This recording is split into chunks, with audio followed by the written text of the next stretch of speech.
Hey friends, welcome to Tamilarasi சமையல். இன்னைக்கு நம்ம சிம்பிளா ஹோட்டல் ஸ்டைல் ஒயிட் குருமா வீட்டிலே எப்படி செய்யறதுன்னு பார்க்கலாம்.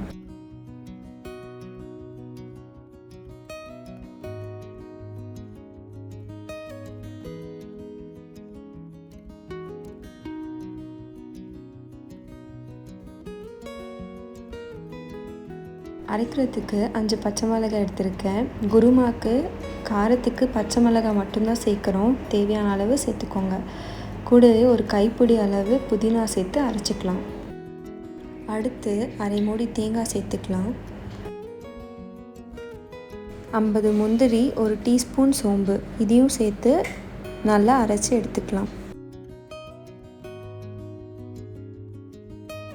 வானல் காய வச்சு தேவையான அளவு எண்ணெய் சேர்த்துக்கலாம். நான் சமையல் எண்ணெய் தான் சேர்த்துருக்கேன். தேங்காய் எண்ணெய் கூட குருமாக்கு ரொம்ப நல்லாயிருக்கும்.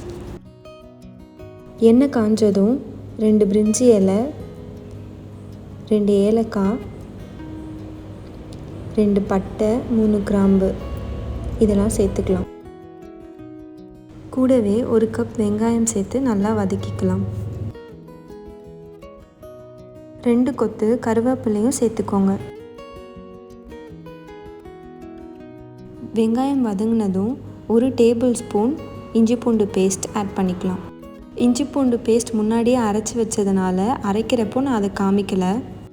இஞ்சி பூண்டு பேஸ்ட் பச்சை வாசனை போனதும் ஊற வச்ச பச்சை பட்டாணி ஆட் பண்ணிக்கலாம். கூடவே 1 கப் நூக்கல் சேர்த்துக்கலாம். நூக்கல் சேர்த்தா குருமா ரொம்ப டேஸ்ட்டாக இருக்கும். கூடவே அரை கப் கேரட், அரை கப் பீன்ஸ், 1 கப் உருளைக்கிழங்கு சேர்த்துக்கலாம்.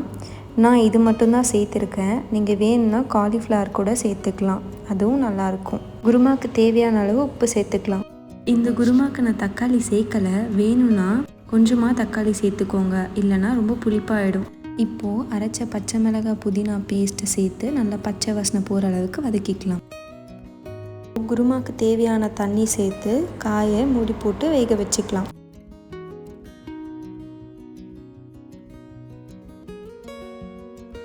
காய் நல்லா வதங்கினதுனால சீக்கிரமாகவே வெந்துடும். இந்த அளவுக்கு வெந்தால் போதும்.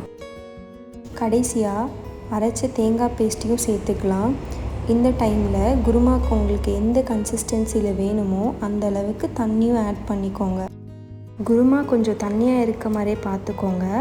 முந்திரி பருப்பு சேர்த்ததால் ஆற எப்படியும் கொஞ்சம் கட்டியாகும்.